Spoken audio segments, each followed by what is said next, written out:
بسم الله الرحمن الرحيم. الحمد لله رب العالمين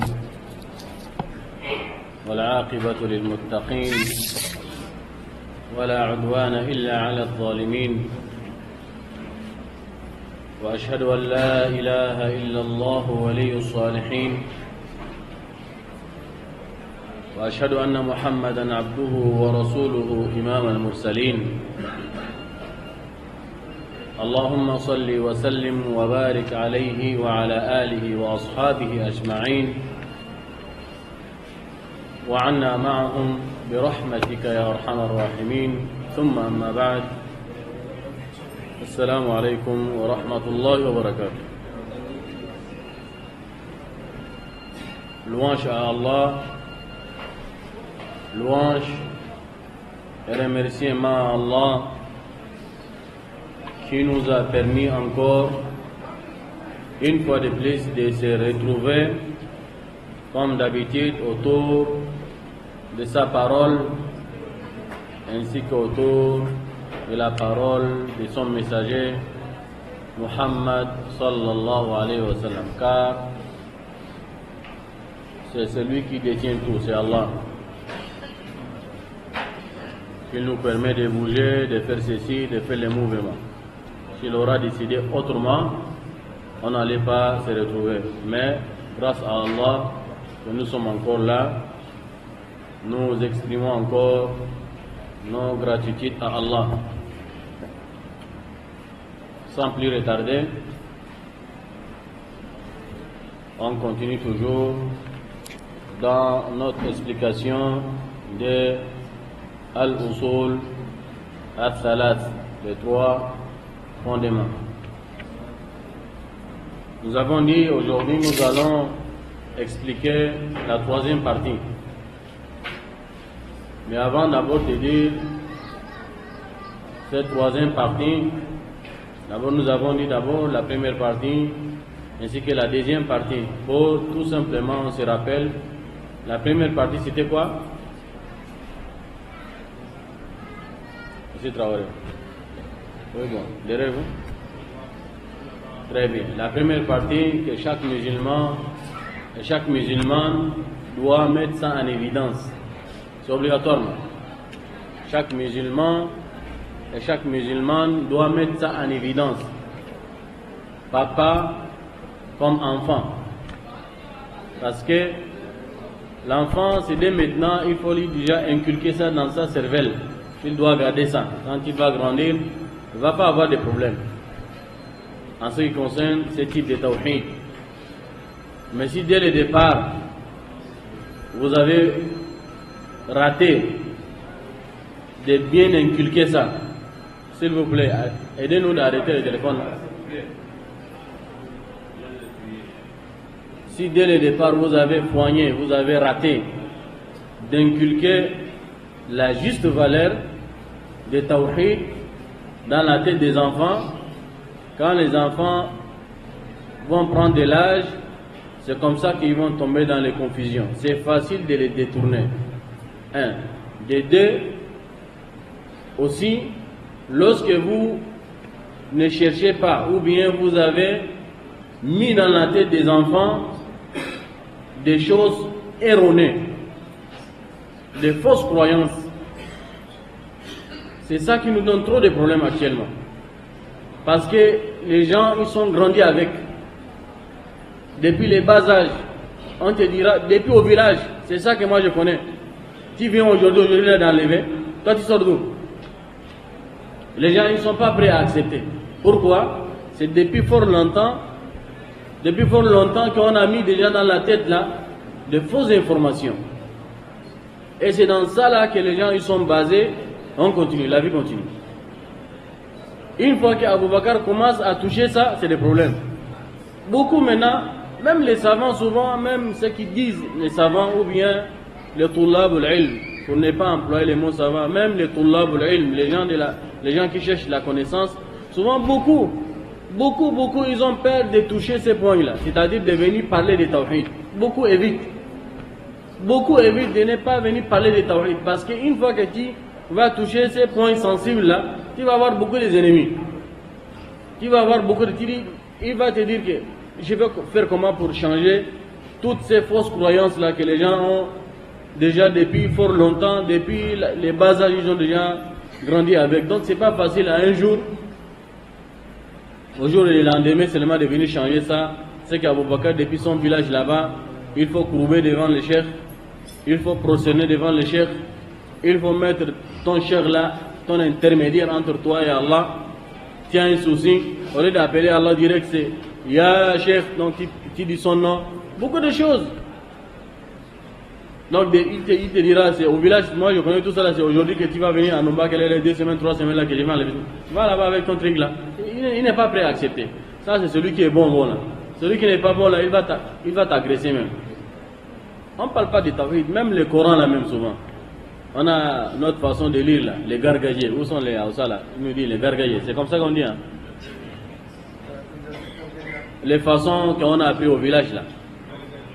Hein, gargagés hein? Les façons dont on a appris au village, il y a sans règles, il n'y a pas de règles, tajwid, il n'y a rien. Gar, seulement on part rapidement. Une fois que tu viens, il y a le Coran là en tête, tout, bien. Il ne trompe même pas, il ne se trompe même pas. Mais une fois que vous parlez de tajwid, bien l'articulation, il faut que chaque lettre doit bien articuler, bien sortir, la lettre sort bien, et puis avec sa caractère, appliquer les règles de tajwid, là, ici, là, la ra là, doit être amplifiée, ici, là, il doit... Il te dit, mais toi là, tu sors donc. Va avec ton truc, le tajwid là, c'est nouveau, il ne connaît pas ça. Donc il préfère de rester avec ses anciens trucs habitudes là. Donc, ce qui est déjà inculqué dans la cervelle des enfants là, depuis les bas âges, ils ont grandi avec, c'est pas facile. Il faut beaucoup de la lutte pour enlever toutes ces fausses croyances là. C'est la raison pour laquelle, on va voir ici par exemple, de l'Afrique centrale, jusqu'à on va un peu côté de l'Afrique de l'Ouest, il y a Ousmane Danfodio là, vous voyez, il est venu pour faire une rénovation, n'est-ce pas? Il est venu faire une rénovation, il a fait des travaux excellents, n'est-ce pas? Quand vous partez de l'Afrique du Nord là-bas, l'Égypte n'est pas dedans, vous partez par exemple chez les Libyens, un peu le Maroc, un peu l'Algérie, un peu Tunisie, et on appelle ça Al-Harakatou Sanousiyya. Il a fait aussi le même travail comme Ousmane Danfodio. Vous partez même les An-Najd ou bien le Hijaz, vers l'Arabie là. Quand on dit Hijaz, c'est pas seulement l'Arabie Saoudite. Ça parle beaucoup de pays. Dubaï est dedans, Qatar est dedans, tout ça là, c'est après d'abord on a découpé. Ça c'est Dubaï, ça c'est Qatar, ça c'est quoi là. C'est maintenant là, même pas 70 ans là. Ou bien après 45 ans là, après 1945 là. Avant là, c'était un seul pays. Donc là-bas aussi, c'était bourré avec les fausses croyances. Les gens adoraient les tombes. Même à Makka là, même, on parle Makka même, les berceaux même de Tawhid là même, on adorait même les tombes. Donc, il y a une personne qui est venue aussi faire un travail excellent qui est Mohammed ibn Abdul Wahhab, il y a à peu près 260 ans de cela, 2 siècles et demi. Donc, ce sont des rénovations parce que les gens ont des fausses croyances. Mais eux, ils ont beaucoup suivi. Ils ont vraiment beaucoup suivi. On ne les a pas laissés tranquilles. Tout ça là, c'est parce que dès le départ, les gens, ils sont ratés de mettre dans les têtes de leurs enfants la vraie croyance. Et c'est comme ça que les gens, ils sont grandis avec les croyances erronées. Ici, c'est la raison pour laquelle ils nous demandent que nous devons comprendre. Chaque musulman et chaque musulman doit mettre ça dans la tête. Si tu as raté de mettre ça pour toi, donc dès maintenant, il faut déjà faire le formatage, les mises à jour. Donc au fur et à mesure que tu viens apprendre un peu là, donc ce que tu as appris comme bon, ça va remplacer ce qui est mauvais là, un peu. Si tu as la bonne compréhension, si Allah t'a facilité la bonne compréhension. Parce que l'islam, c'est la bonne compréhension, c'est pas accumuler de la science, non. Il y a des gens qui ont des montagnes de science, mais cette science-là, il n'est pas bénéfique, il n'est pas profitable pour eux. Beaucoup, ils ont des sciences, ils ont de la science, on peut les appeler même allama, les savants, incontestés.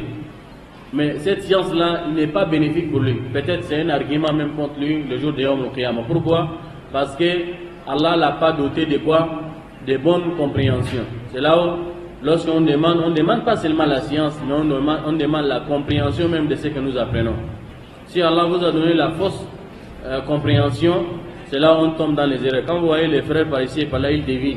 La vérité est là, mais ils camouflent la vérité parce qu'ils n'ont pas la bonne compréhension. Donc, le prophète, quand il a prié même pour Ibn Abbas, qu'est-ce qu'il a dit? Il a dit Allahumma faqihhu fi din, allimhu ta'wil wa faqihhu fi din. Il a demandé, il a prié à Allah pour qu'Allah lui donne la science de l'exégèse, l'explication du Coran, ainsi que lui donne la bonne compréhension. Donc c'est la bonne compréhension là qui est importante. Tu peux avoir beaucoup de sciences, mais si tu n'as pas la bonne compréhension, cette science-là n'est pas bénéfique ni pour toi, ni pour les gens, parce que tu vas donner des fausses informations, toi-même parce que tu as des mauvaises compréhensions. C'est là où on peut trouver des textes, chacun comprend de sa façon. Et surtout, j'ai fait allusion ici pour les gens qui traduisent les textes selon leur passion, selon leur passion. Si le texte va avec ce que lui cherche, c'est bon, il applique. Si le texte va au contraire de ce que lui croit, il ne veut pas. Il ne veut pas. Comme les gens qui incitent les gens à l'insurrection. Les gens qui incitent les gens de soulever contre les régimes, les pouvoirs, les chefs. Quand je dis les chefs, ça peut être les petits jusqu'à les grands. Même un imam à la mosquée, les chefs. Même dans ton quartier, là, si les gens ils sont contents de toi, ils ont dit bon, à partir d'aujourd'hui, c'est Abou Bakar dans notre quartier là parce qu'il est trop actif. Donc dans les quartiers là, c'est lui le chef. Tu vas trouver par ici, forcément tu vas trouver les ennemis. Pourquoi c'est Abou Bakar là que vous choisissez? Son problème c'est ça, c'est la jalousie seulement. Vous avez choisi. Quand vous n'avez pas choisi Abou Bakar, il n'y a pas de problème. Mais une fois qu'Abou Bakar seulement, on a choisi. Pourquoi c'est Abou Bakar? Il nous dépasse par quoi? C'est la jalousie. Donc il fait tout pour renverser Abou Bakar. Il incite les gens. L'insurrection, il soulève les gens contre lui. Tout ça là, il y a les gens comme ça là aussi, qui soulèvent les gens contre les autorités. On renverse le régime. Pourquoi? Il va prendre les textes. Il dit, parce que le prophète sallallahu alayhi wa sallam, il a dit comme ça. Il prend les textes là, alors c'est faux. Mais il explique ça selon sa façon, parce qu'il veut ça. Mais quand il veut, par exemple en Égypte, quand Moubarak était au pouvoir, les grands savants, il y a des savants, beaucoup de savants, ils ont demandé, parce que quand les gens sont sortis à Tahrir, les manifestants là, quand ils sont sortis là, les savants même ils sont descendus. J'ai dit les savants, c'est pas les petits qu'on essaie comme Abou Bakar là, parce qu'il a laissé pousser la barbe, non. Non, je ne dis pas de laisser pousser la barbe, c'est mauvais, ça fait partie de la sunna. Mais j'ai dit Abou Bakar parce qu'Abou Bakar il dit qu'il est savant aussi. Non, donc les savants même, quand on appelle, on pointe les doigts. Oui, lui il est un savant, lui il est un savant. Ils sont sortis avec les manifestants dans le terrain pour manifester contre quoi? Contre le régime. Et c'est les savants, ils prennent les preuves là, ils les manipulent comme ils veulent là. Ils les manipulent. Il dit oui, il faut que lui il parte, il faut que lui doit partir. Parce que lui c'est un mauvais, parce que lui il a rendu la vie difficile, parce que lui il est comme ça, parce que lui il a pris les biens du peuple, il a pris tout. Il n'a rien laissé au peuple, donc il doit partir. Il explique les textes là comme ça. C'est comme ça qu'il est parti, n'est-ce pas? Quand Morsi est venu au pouvoir, les gens qu'ils cherchent maintenant, il va prendre le pouvoir. Quand Morsi est venu maintenant au pouvoir, parce que Moubarak est parti. Quand Morsi est venu maintenant au pouvoir, quelque temps, il a fait une année après les élections. Moubarak aussi était avec les élections. Son mandat même c'est pas fini, on a chassé. Avec les fausses compréhensions des textes, j'ai dit soi-disant les savants même. Quand Morsi est venu maintenant au pouvoir, parce qu'il cherche Morsi, vient au pouvoir. Dès qu'il est établi au pouvoir, quelques temps plus tard, lui, il était dans l'incapacité de diriger les affaires. Il était dans l'incapacité de diriger, parce que tout le pays s'est arrêté. Même les carburants dans les stations, il n'y a pas. Donc quand un autre groupe maintenant est sorti maintenant pour révolter contre Morsi, donc ces savants d'hier là qui ont autorisé qu'on doit, ils ont dit non jamais, sortir contre les autorités c'est haram. Alors avant, ils ont autorisé qu'on doit sortir. Donc on manipule les textes là selon. Donc ça là, on a mis quoi? La passion devant. Ça c'est trop dangereux. C'est trop dangereux. Les textes doivent rester comme ils sont. Les prophètes sallallahu alayhi wa sallam à travers Allah nous ont interdit de sortir contre nos autorités. Interdit. Quelle qu'en soit la tyrannité, on peut le dire comme ça. Quelle qu'en soit la tyrannie de vos autorités, vous n'avez pas le droit de sortir contre eux. Interdit dans l'islam. Interdit. Il fait tout. Il ne vous donne absolument rien de tout. Il vous interdit même de manger. Manger la mamie ferme. Vous n'avez pas le droit de sortir contre lui. Jamais. Parce qu'on a demandé, le prophète sallallahu alayhi wa sallam, il a dit, Satarawna ba'di. Vous allez voir beaucoup de difficultés après moi. Les compagnons ont demandé, mais nous allons faire quoi? Il a dit, il y aura des dirigeants que vous allez voir des choses qui ne vous plaisent pas. Ils font des désordres. Les compagnons ont demandé, mais quelle sera notre réaction? C'est-à-dire, on va faire quoi? Il a dit, écoutez et obéissez. C'est tout. Il a dit, même si on vous frappe sur le dos, on vous emprisonne, on arrache vos biens, il a dit, écoutez et obéissez. Ils réclament leurs droits, ils ne vous donnent pas vos droits, écoutez et obéissez. Interdiction de l'insurrection. C'est clair. Ça ne doit pas être traduit d'une autre façon. Abou Bakr, quand il voit que c'est bon, il applique ça. Quand il voit que c'est pas bon, il applique. Non, non, non, c'est clair et net. Il a dit obéissez, c'est tout. Quelle qu'en soit la circonstance, vous devez obéir.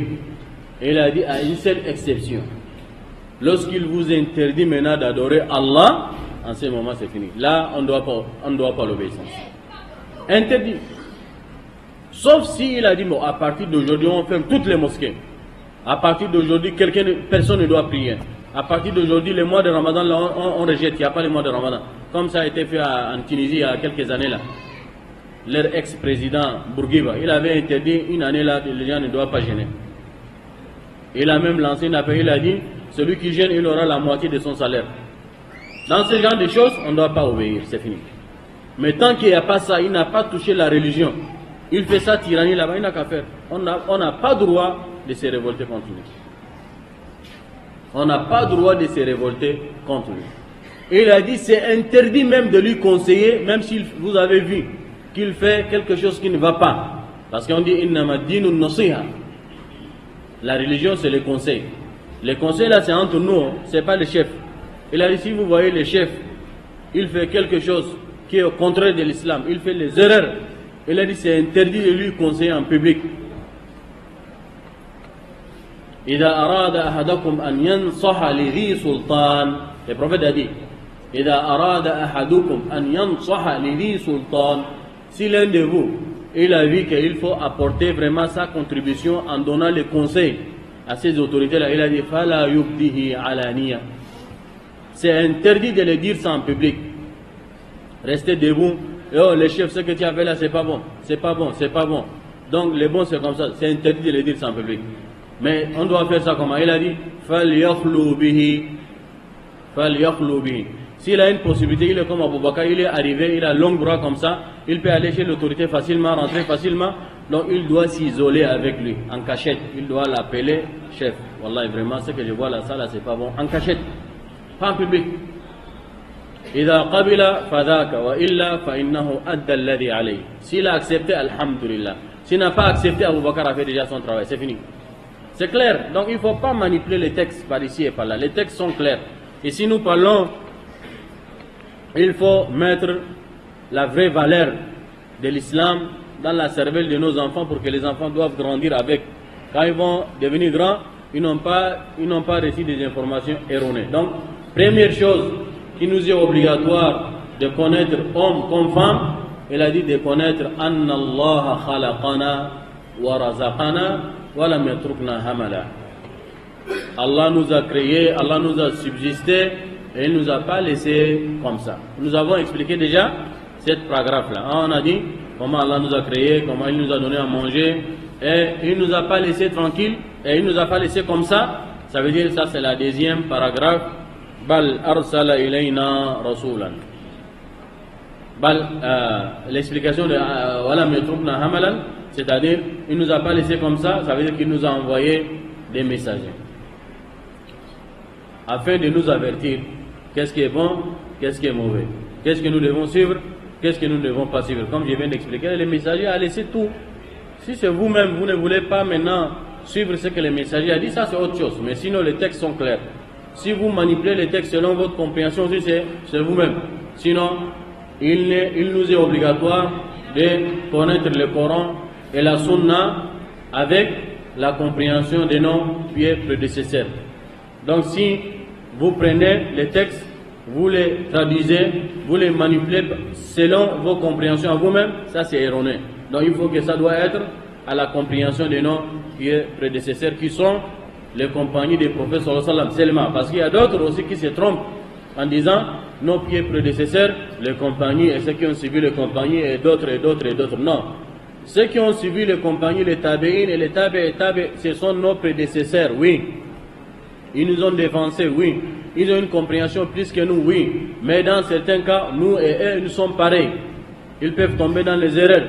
Nous avons, c'est-à-dire nous avons quoi? Nous avons le privilège de le suivre ou de ne pas le suivre si leur parole contradit à la parole de qui? Des prophètes ainsi que ses compagnons. Non. Deuxième paragraphe que nous devons connaître, il a dit, il faut connaître que Allah n'accepte jamais l'associanisme. Allah n'accepte jamais qu'on l'associe avec quiconque. La personne là, même s'il a un degré supérieur comme un ange, même s'il a un degré supérieur comme un prophète ou un messager, Allah ne veut pas qu'on l'associe avec une autre divinité. Ça là, nous devons comprendre ça. C'est très important. Allah ne veut pas qu'on l'associe avec quelconque divinité, une autre divinité. Nous allons l'expliquer parce que les divinités là, il y a beaucoup de qualités des divinités. Ce que nous avons maintenant commencé pour aujourd'hui. Troisièmement, que nous devons savoir, après avoir connu Anna Allah khalaqana, nous a créé, nous a donné à manger, il nous a pas laissé comme ça, il nous a envoyé les messagers afin de nous avertir. Parce que quand j'aurais commencé à poser des questions, pourquoi il nous envoie les messagers? Tout simplement, Traoré va me dire, il a envoyé les messagers afin que les messagers là nous avertissent. Les bons comme les mal, de nous annoncer des bonnes nouvelles, des avertisseurs et des annonciateurs. Avertisseurs contre le fait, annonciateurs amener des bonnes nouvelles, il y a les paradis. Les bons et les mal. Inna hadaynahu sabila imma shakiran wa imma kafura. Donc, fariqun fil jannati wa fariqun fil sa'ir. Un groupe ils seront dans le fait, un groupe ils seront. Donc ils sont venus faire ce travail-là. C'est comme ça qu'Allah nous a envoyé ces messagers-là. Deuxièmement, Allah n'accepte pas qu'on l'associe. Troisièmement, donc, après avoir envoyé ces messagers, il ne veut pas qu'on l'associe. Il a dit Athalitha, Anna man ata'a ar-rasul wa wahhada Allah. Donc, celui-là maintenant, il connaît déjà tout ça là. Donc, il unifie Allah. Il unifie Allah. Il adore que Allah. C'est fini. Il a quoi? Nié maintenant les autres divinités. C'est fini, il a déjà démissionné, il a enlevé, il a mis le courroie dans toutes ces fausses croyances qu'il a auparavant. Donc à partir de maintenant, c'est Allah seul. Et il a accepté les messagers comme Allah l'a envoyé. Donc troisième chose, il doit obéir à ces messagers-là. Il doit unifier, après avoir obéi les messagers, et unifier Allah. Unifier Allah, Allah est un. Accepter les messagers et l'obéir. Donc il ne lui est pas permis de prendre les ennemis d'Allah et les gens qui ont déclaré, c'est-à-dire leur mécréance, ils ne veulent pas suivre le chemin d'Allah, c'est-à-dire le kuffar, donc il n'a pas le droit de les prendre comme des alliés. Si tu as accepté Allah, tu as accepté son messager, tu ne fais aucun associationnisme, tu obéis ton messager, donc il ne t'est pas donné comme droit de prendre les alliés, ceux qui ont déclaré la guerre contre Allah, c'est-à-dire les kuffars. La yajuzu lahum walad man hadda Allah wa rasulahu walau kana aqraba qarib. Même si cette personne-là que tu veux lui prendre comme un allié, même si c'est un proche parent, il n'y a pas un proche parent plus que maman. Un proche parent, il n'y a pas un proche parent plus que papa. Proche parent, il n'y a pas plus que frères et sœurs. Et ainsi de suite. On monte, jusqu'aux frères ou bien les amis des quartiers. Donc une fois que vous avez déclaré déjà l'unicité d'Allah, accepté la religion d'Allah, il ne vous est pas permis de prendre ceux-là qui n'ont pas voulu suivre votre chemin, c'est-à-dire l'islam, comme des alliés. Ça là, ça s'explique. Il y a beaucoup de choses qu'on peut dire derrière ça. Abou Bakr après il va me conseiller, mais comment tu dis ça là? On peut avoir une maman qui n'est pas musulmane, elle est kafir. Comment tu dis qu'on ne va pas prendre ceux-là comme des alliés? Je peux avoir une femme, parce que l'islam a dit qu'on peut avoir une femme qui est kafir, qui t'habille, les gens des livres. Mais si l'islam nous demande qu'on doit se désavouer complètement d'eux, on ne doit pas les prendre comme des alliés. Alors, s'il n'y a pas l'amour, Abu Bakr va marier la femme là comment? Tu vas marier une femme qui n'a jamais aimé. Oui, ça peut arriver. On peut marier une femme qu'on a imposée. Au village, on impose. Abu Bakr ne veut pas, papa, il dit c'est celle-là. Il dit, bon, il n'y a pas comme papa a décidé, on va faire comment? Il y en a les cas comme ça, n'est-ce pas? Alors, papa n'a pas le droit de les faire aussi. Sauf Imam Malik, il a dit si Abu Bakr il a encore 20 ans, 22 ans, ou bien si la fille elle a encore 14 ans, 15 ans, là, il ne connaît pas ce qui est bon, ce qui est mauvais, parce que ici seulement le cœur. Belle femme, il ne regarde pas les bons comportements. Ou bien la fille aussi, elle est encore petite, elle voit Abu Bakr, elle lui flatte avec de l'argent, des iPhones, dernier cri, tout ça là, c'est ça qu'elle suit. Elle ne connaît pas au fond, Abu Bakr là, il n'est pas pratiquant, il ne prie pas. C'est un grouveur, tout ça là, elle ne voit pas ça. Donc en ce moment, papa a le droit d'imposer, comme maman lui a dit, et ça là, la voix là, moi-même j'épouse ça. Dans ce sens-là, parce que l'enfant ne sait pas comment se positionner. Donc papa, il est le mieux placé pour connaître l'avenir de son enfant. Parce qu'on n'a pas encore vu un enfant qui cherche l'échec de son enfant. Donc dans ces gens-là, donc papa il peut imposer. Souvent la fille, elle vous amène, la fille d'Abu Bakr, peut-être elle amène un voyou comme ça, elle dit papa c'est lui là que je cherche. On voit qu'il dit subhanallah, ça c'est pas ton mari, ça c'est parce qu'il voit en lui, c'est pas une bonne personne. Mais la fille ne voit pas le côté négatif. Elle voit seulement, parce qu'Abu Bakr lui flatte avec des paroles douces. Il offre des choses par ici et par là, les objets. Et donc là, papa, il est le mieux placé pour imposer les bons maris, les bons comportements, les dînes, tout ça là, la religion. Il cherche une bonne personne, que la femme, il voit que, mais comment tu me donnes une personne comme ça là? Tous les jours, il est coincé seulement à la mosquée, là, moi je fais quoi avec lui? Elle veut celui qui lui amène à la sortie, aller acheter les pizzas. C'est pas interdit de prendre madame, aller acheter la pizza, c'est pas interdit. Mais elle veut seulement la sortie, elle ne veut jamais mettre les marmites au fait. C'est ça les filles d'aujourd'hui, n'est-ce pas? Donc tout ça là, ce qui nous amène à dire ça là, on peut avoir une femme, on n'a pas d'abord l'amour, mais après maintenant, quand on vient à la maison, peut-être l'amour va venir. Ça c'est entre nous les musulmans, n'est-ce pas? Mais la plupart, les musulmans qui vont aller marier l'autre côté là-bas, là, ça c'est l'amour. S'il n'y a pas l'amour, il ne va pas aller là-bas en tout cas. Je n'ai pas encore vu ça. Tant qu'il n'aime pas la fille là, il ne va pas aller. Il est musulman, bien pratiquant comme dialogue. S'il n'est pas amoureux de la fille qui est de l'autre côté là-bas, s'il n'est pas amoureux, il va aller chercher quoi là-bas? Parce que c'est l'amour qui lui amène là-bas. Donc forcément il y a l'amour. Donc s'il y a l'amour, comment l'islam nous demande de ne pas avoir des alliés? Parce qu'on a des alliés qui sont des gens qui sont à la maison avec nous, on les aime, alors ils ne sont pas musulmans. Tu peux avoir papa qui n'est pas musulman. Tu peux avoir maman qui n'est pas musulmane. Mais si l'islam te demande de se désavouer complètement, donc il y a un chapitre dans l'islam qu'on appelle Babu al-Wala wal-Bara. Al-Wala wal-Bara, les aveux et les désaveux, c'est comme ça qu'on dit. Les aveux, oui, il faut être là tout le temps. Parce que toi tu m'abandonnes, tu vas en brousse là, qui va me corriger? Hein? Les aveux et les désaveux. Donc c'est-à-dire prendre une personne comme un allié. Là tu l'as accepté. Les aveux, hein? Les désaveux, donc tu les rejettes. Tu n'as pas besoin de toi, va là-bas. Donc qui te désavoue de lui? Donc comment ça fait-il quelqu'un va se désavouer de sa maman qui n'est pas musulman à la maison? De la même façon qu'Allah nous demande وَوَصَّيْنَا الْإِنسَانَ بِوَالِدَيْهِ حُسْنًا ou bien ihsana, à condition, même s'ils ne sont pas musulmans, ils te demandent d'être indulgent, il faut la bonté, l'amour, l'accepter, l'obéir même. Parce que c'est papa ou bien c'est maman ou bien c'est l'oncle ou bien quelqu'un soit. Sauf si dans les cas maintenant, lui, il te demande de se désavouer d'Allah maintenant. Là, tu dis point, arrête là ici. Ta limite est déjà arrêtée. Donc ça veut dire on comprend quoi? Lorsque Allah il nous demande de se désavouer de cela, lorsque il nous déclare maintenant, il nous interdit maintenant de ne pas adorer Allah ou quelque chose, il cherche les voies et moyens pour nous mettre une barrière entre nous et Allah. C'est en ce moment on se désavoue. C'est pas dans tous les cas qu'on peut, on peut les prendre comme des ennemis. Non. Donc il a dit,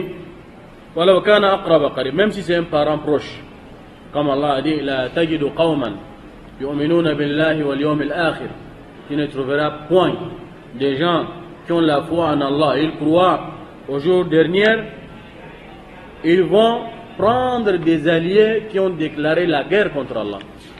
Comme je dis là, ils vont pas, ça ne peut pas aller, avoir l'amour d'Allah dans ton cœur et l'amour encore de la personne qui te déclare la guerre pour ta religion.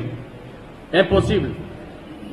Impossible, l'amour d'Allah avec l'amour d'une personne qui a déclaré la guerre contre Allah se retrouve dans le cœur d'une personne. Donc c'est là où les savants ils ont souvent départagé cet amour-là. Il y a l'amour qui est entre nous, qui n'a rien à voir avec la religion, et il y a l'amour qui a un lien directement avec la religion. Moi je t'aime parce que tu es mon frère, en même temps, et parce que tu es mon frère du sang, en même temps tu es mon frère de la religion.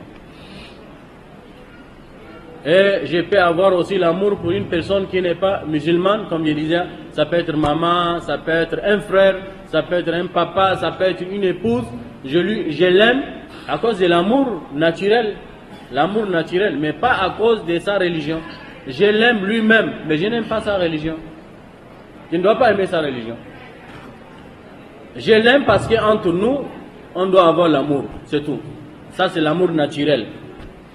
Et il y a l'amour naturel qui est accompagné avec quoi? Avec la religion.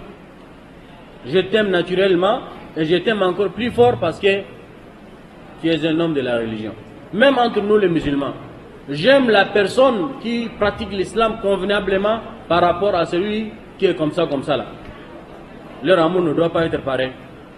Donc il y a l'amour naturellement comme ça là on peut aimer n'importe qui. Mais une fois que la personne que nous aimons, ça ne veut pas dire directement qu'on aime aussi sa religion, s'il n'est pas de la même religion qu'avec nous.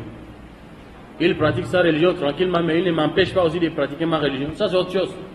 Allah ne nous a jamais interdit d'entretenir de bonnes relations. Donc, si c'est bonnes relations là, s'il a dit bonnes relations, donc quand on entend parler de bon là, il y a quoi? Il y a tout est dedans, même l'amour est dedans. Bon, d'entretenir de bons, tu peux avoir un ami, que vous partagez certaines choses, mais il y a des limites. Votre limite, c'est quoi? C'est la religion. Une fois qu'il commence maintenant à s'en prendre, ta religion, tu dis arrête. Ça s'arrête là. Ça s'arrête là. Donc ta religion là, ça c'est l'infrarouge. Les panneaux stop. Là, personne ne doit toucher. Même si c'est papa qui essaie de toucher ta religion, là c'est fini. Il y a une barrière. Il y a une barrière. Nuh alayhi salam, lorsqu'il avait déclaré la guerre contre Allah, il a déclaré quoi? La guerre contre Allah. Il ne voulait pas suivre la religion de son papa, Nuh alayhi salam, le premier messager. Non seulement il ne voulait pas suivre, mais il a déclaré la guerre contre Allah. C'est-à-dire, il est allé allier avec les gens qui combattaient son papa. Il est allé prendre des alliés. Non seulement il a refusé de rentrer dans la religion de son papa, et il n'est pas resté tranquille. Il est allé se rallier avec les gens qui déclarent la guerre contre son papa. Mais comme l'amour de papa est là toujours. Papa c'est papa, l'amour est là toujours. Comme l'enfant il s'est désavoué complètement, papa l'amour est là, l'amour naturel est là. Quand il a vu que son enfant là, il va bientôt anéanti, il a rapidement allé demander à Allah. Innahu min ahli, innahu, comme il a dit à Allah. Rappelez-moi les versets là, les lecteurs les sons. Inna bani min ahli. Il a dit, mon enfant fait partie de ma famille, donc il faut les sauver. Mon enfant, il fait partie de ma famille, il faut les sauver. Il demande à Allah. Allah, qu'est-ce qu'il a dit? Il a dit, Innahu laysa min ahlik.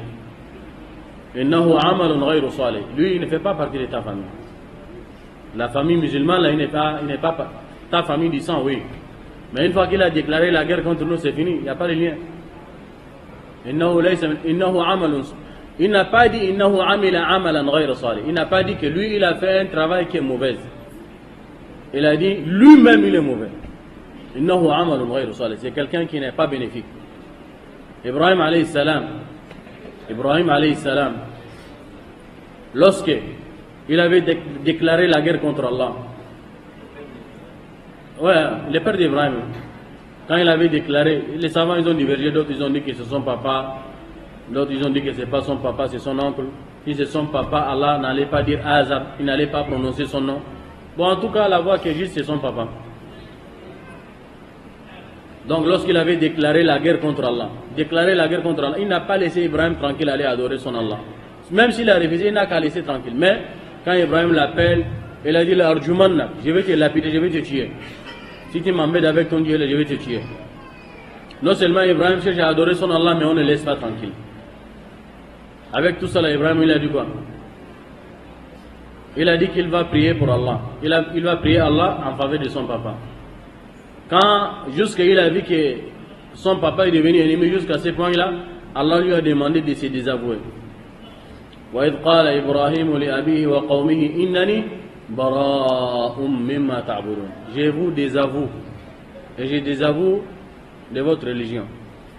Donc une fois que la personne devient jusqu'à cet stade-là, il n'y a pas des alliés, c'est fini. Plus forte raison encore, le papa du prophète sallallahu alayhi wa sallam, son oncle Abi Talib, plutôt il n'a pas déclaré son inimitié, il n'est pas ennemi. Plutôt il défendait même la cause des prophètes. Il n'a jamais interdit que les prophètes adoraient Allah. Il empêchait même les autres de faire mal au prophète sallallahu alayhi wa sallam. Plutôt il a contribué même dans la da'wah. Mais lui-même, il a refusé de suivre le chemin de l'islam. Le prophète n'a jamais combattu son papa parce qu'il a refusé l'islam. Il n'a jamais désavoué de son papa. Plutôt il s'est attristé même de son départ. Il a appelé jusqu'à la dernière minute. À la dernière minute, il dit seulement la ilaha illallah, c'est fini, tu es sauvé. Les autres ils sont là, il a dit comment tu vas dire la ilaha illallah? Tu laisses la religion de tes ancêtres? Il a refusé de dire. Tellement que ça a choqué le prophète sallallahu alayhi wa sallam, il a dit quoi? Il a dit la astaghfiranna lak. Même si tu as refusé, je vais demander à Allah, il va te pardonner. Allah il a dit quoi? وَمَا كَانَ اسْتِغْفَارُ إِبْرَاهِيمَ لِأَبِيهِ إِلَّا عَنْ مَوْعِدَةٍ وَعَدَهَا إِيَّاهُ فَلَمَّا تَبَيَّنَ لَهُ أَنَّهُ عَدُوٌّ لِلَّهِ تَبَرَّأَ مِنْهُ. Ça c'est pour Ibrahim. Avant ça il a dit que مَا كَانَ لِلنَّبِيِّ وَالَّذِينَ آمَنُوا أَنْ يَسْتَغْفِرُوا لِلْمُشْرِكِينَ وَلَوْ كَانُوا أُولِي قُرْبَى. Il n'est pas droit aux croyants ainsi qu'aux prophètes de faire l'istighfar. Ici, de faire l'istighfar parce qu'il n'a pas demandé qu'on doit déclarer la guerre contre eux, on les désavoue. Il n'a pas, parce que son oncle, il n'a pas déclaré la guerre contre les prophètes, plutôt il l'a couvert, plutôt il l'a aidé. Tout simplement, Allah l'a interdit de ne pas faire l'istighfar, c'est tout. De ne pas demander pardon à Allah, parce qu'il n'est pas mort dans l'islam. Mais avec tout cela, les bonnes contributions qu'il a amenées dans l'islam, les bonnes manières qu'il a fait pour l'islam, il a aidé les prophètes. Qu'est-ce que Allah a dit à travers les prophètes? Il a dit quoi? Allah va lui alléger un peu son châtiment. Parce que ce n'est pas une personne qui a déclaré l'inimitié, il n'a pas combattu les prophètes, plutôt il a aidé même pour avancer l'islam. Donc c'est à cause de ça que son châtiment ça a été allégé par Allah le Très-Haut. Donc on ne peut pas avoir l'amour d'un ennemi d'Allah avec l'amour d'Allah dans le même cœur. Non, c'est impossible. On aime que Allah ou bien on aime la personne que nous avons cherchée en dehors d'Allah. Non.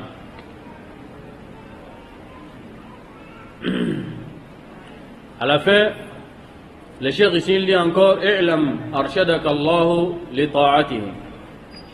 Il a dit il faut connaître encore mon frère. Arshadaka Allah li ta'atihi, qu'Allah te guide. Al-irshad ou bien al-rushd, al-istiqama ala tariq al-haq. Quand vous entendez al-rushd ou bien arshadaka Allah, quand il parle à la personne, le kaf là appartient à la personne, kaf al-mukhatab. Quand il dit Arshadak Allah, donc le kaf là appartient à la personne que tu parles avec lui. Sinon les mots même c'est Ar-Rushd. Donc le Rushd, ou bien tu demandes tu dis à la personne qu'Allah te donne la guidance ou qui te maintienne sur le chemin de la droiture. Donc Ar-Rushd c'est le maintien dans les bons chemins.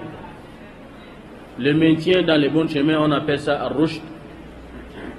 Donc le cheikh ici, il prie pour nous en même temps, il faut connaître qu'Allah vous maintient dans les bons chemins, le chemin de l'adoration, le ta'a.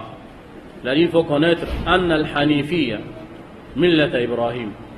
Donc les Hanifiyya ça veut dire al-Hanifiyya kharajat min al-quoi min حنيفية والحنيفية هي الملة أو الممالة. Donc la Hanifiya, c'est-à-dire la personne, il penche comme ça, il s'incline comme ça, mais il s'incline vers le chemin de la droiture, c'est-à-dire il s'incline vers le tawhid d'Allah. C'est là où Allah il a dit ما كان إبراهيم يهوديا ولا نصرانيا ولكن كان حنيفا مسلما. Donc il est ni juif ni chrétien, parce que les Nasara avec les Yahoud les revendiquaient. Les Nasara ils disent qu'il est pour eux, les Yahoud aussi ils disent qu'il est pour eux. Alors Allah a dit quoi? Il est ni juif ni chrétien. Quand je dis Nasara, les Nasara falsifiaient. Quand je dis Yahoud, les Yahoud falsifiaient. Sinon les Yahoud d'avant, à l'époque de Moussa, ce sont des musulmans. Les Nasara à l'époque d'Issa, ce sont des musulmans. Mais c'est après eux, après leurs messagers, qu'ils ont essayé de déformer l'essence du judaïsme ou bien le christianisme. Non. Sinon, Ibrahim, innahu kana hanifan musliman. Donc hanifan musliman, hanifan, donc il s'est penché, il s'est incliné vers quoi? Vers l'islam, vers la soumission, c'est-à-dire l'islam d'Allah. Naam, alaykum salam. Donc, an ta'bud Allah wahdahu. Donc, hanifan musliman, al-hanifiyya, ça veut dire an ta'bud Allah wahdahu. Adorer Allah unique, mukhlisan, sincèrement. Donc, ta religion appartient qu'à Allah, sincèrement. C'est ce que chaque musulman doit mettre dans la tête. Qu'il doit adorer Allah unique et avec la sincérité. Adorer Allah uniquement, sans sincérité aussi, c'est un problème. Adorer Allah uniquement, oui, qui ne fait pas le shirk, mais qui n'est pas sincère. Donc, tu as fait le petit shirk maintenant. Tu n'as pas fait le grand shirk qui t'a fait sortir de l'islam, mais tu es en danger. Le petit shirk que tu as fait là, ça on appelle ça l'ostentation. Adam al-ikhlas, riya. Imma ikhlas ou imma riya. La sincérité ou non. Le non là, c'est l'ostentation. Donc, s'il n'y a pas la sincérité, donc ça veut dire que tu as accepté de plaire aux autres que de plaire à Allah. Et donc à cause de ça là, les bonnes œuvres que tu as posées là, l'acte que tu as commis, l'ostentation là, ça va bouffer les récompenses de ce que tu as œuvré. Et c'est comme ça que ta destination aussi, si Allah t'a pas pardonné, tu vas aller dans le feu de l'enfer. Donc il faut adorer Allah unique et avec la sincérité. C'est-à-dire, ad-din, ta religion doit appartenir à Allah avec la sincérité. Amar Allahu jami'an nas. Et c'est ainsi qu'Allah a ordonné tous les humains.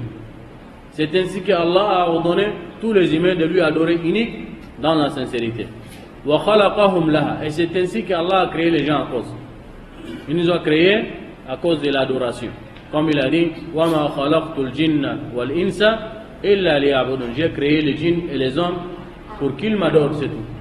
Donc cette adoration-là doit s'adresser uniquement à Allah. Il ne faut pas avoir des autres divinités à côté. وَمَعْنَا يَعْبُدُونَ يُوَحِّدُونَ. Donc comme il a dit, إِلَّا لِيَعْبُدُونَ, on explique ça souvent pour que l'adorer. Allah a créé les djinns ainsi que les humains pour qu'ils l'adorent.